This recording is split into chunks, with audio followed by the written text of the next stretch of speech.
जिला दशपल्ला ब्लॉक अंतर्गत पाणीगुच्छा ग्राम पंचायतर पाणीगुच्छा जोगेश्वर मंदिर ठारे मकर यात्रा तथा मकर संक्रांति उपलक्षे मकर यात्रा हेउथिबाकु अंचलर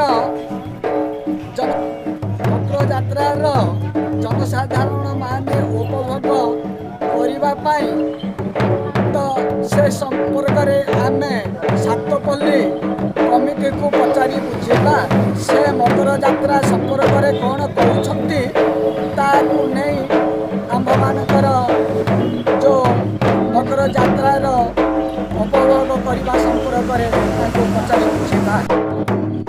नयागढ़ जिला दशपल्ला ब्लॉक अंतर्गत बाणीगुच्छा पंचायत मकर यात्रा उपलक्षे आज 17 तारीख पर्यंत होता विराट बड़ यात्रा को अंचल ग्रामवासी मैंने उपभोग करेंगे एवं बेपारी भाई मैंने समस्त उपभोग करेंगे। तेणु आम ए अंचल कार्यकर्ता कमिटी भाई मान को आम पचारि बुझा से कौन कहते मकर यात्रा उपलक्षे।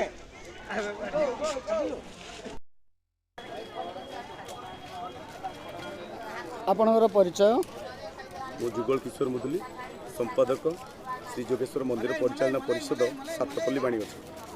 ये जो मकर यात्रा उपलक्षे जो चली से संपर्क में आप कहे?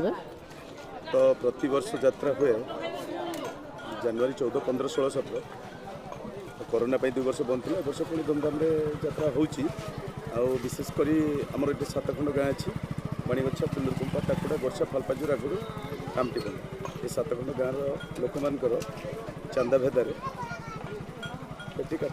यात्रा हुए। केते दिन चलो? 4 दिन हम यात्रा, 4 राति 5 दिन।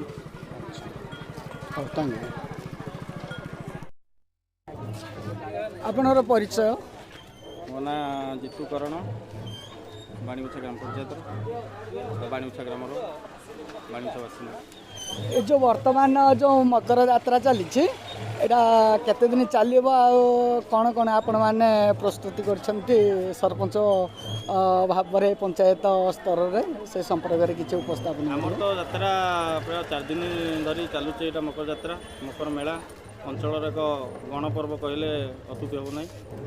पंचायतर सब आदिवासी विभिन्न अंचल आसुँच भी यात्रा को 4 दिन काल उपभोग कर बाबा जोगेश्वर ये गोटे एक बड़ यात्रा ये अंचल आम नयागढ़ जिलार आसंता 17 तारीख पर्यंत ये यात्रा चलो एवं मनोरंजन कार्यक्रम आमर कमिटी तरफ सातपल्ली कमिटी तरफ एक दुर्गाश्री गणनाट्य आसी आम अंचल आम यात्रा पड़ी समस्ते आसी कि शांत सरल यात्रा उपभोग करेंगे।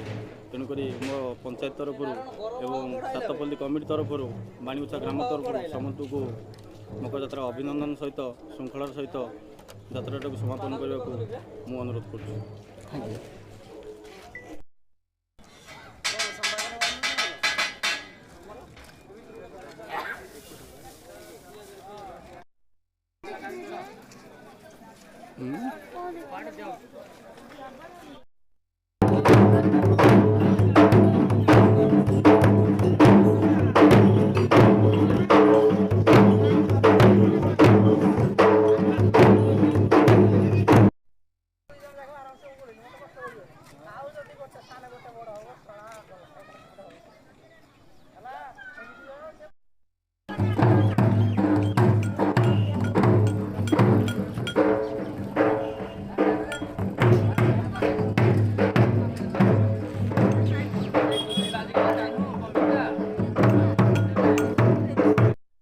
दशपल्लारू सुरेंद्र कुमार मलिक रिपोर्ट प्रभु टीवी को समस्ते सब्सक्राइब शेयर कमेंट एवं बेल आइकन को दबांतु।